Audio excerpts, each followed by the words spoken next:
Anyway, the common carriage prohibition applies to mobile as well. Fully applies, yes. Our argument works, I think, on both scores. Well, I think you understand that. But is that right? Excuse me. Only the anti-blocking provision applies to mobile. Well, right?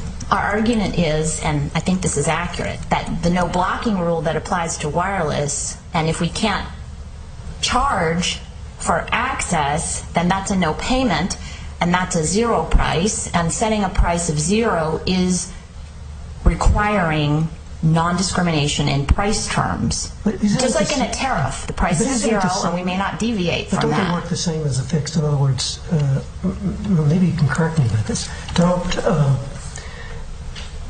Under the mobile rules, which only have anti-blocking, can Verizon, I assume Verizon can't block Google from your users' phones? On wireless, no. On wireless? We cannot. But it could charge for faster service. In other words, if you want to reach them faster, you pay us X dollars a month. We think it's unclear. If the Commission would like to say that we may do that on the wireless side, I think we would welcome that. Well, I think Mr. Lev's statement about the fixed side has to apply to the wireless side. There's really no difference. We could ask him to tell us that if you want. But I still am puzzled as to why that would be a crucial point, because there's still the question as to whether under either mobile or fixed, the broadband provider can charge for any service, zero service. In other words, I will not allow you to reach my customers unless you pay X amount. Right. That's the anti-blocking rule. Correct.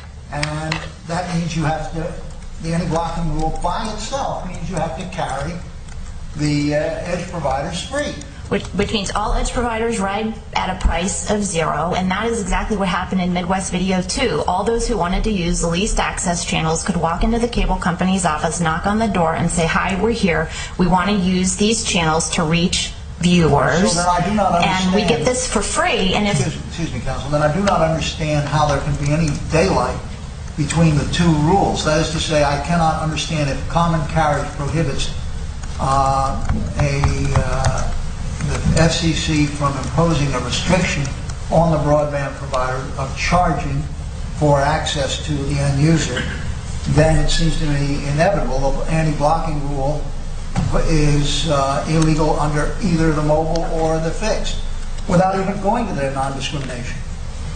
that was certainly the theory of our brief, which is that a simple no blocking and thou shalt not charge in order to ensure access by itself satisfied Selco, and that the explicit non-discrimination standard was just icing on the cake. It was the kicker. I thought it was. Now, I think our biggest concern is the price of zero on both sides and the non-discrimination mandate. No blocking, a pure no blocking rule, my clients have no interest in blocking anybody. Under the anti-blocking rule, there is a uniform price of zero, but you can charge more for faster service. That's what Mr. Lev says this means. You can't do that under the non-discrimination provision. That's why you. Yes. In other words, that's correct. Yeah. In other words, if the anti-blocking provision blocked both blocking and charging for more faster service, you wouldn't need the anti-discrimination provision. Well, I think it's the anti-discrimination provision that has the hardest problem for the Commission with respect to common carriage. I mean, that seems classic common carriage.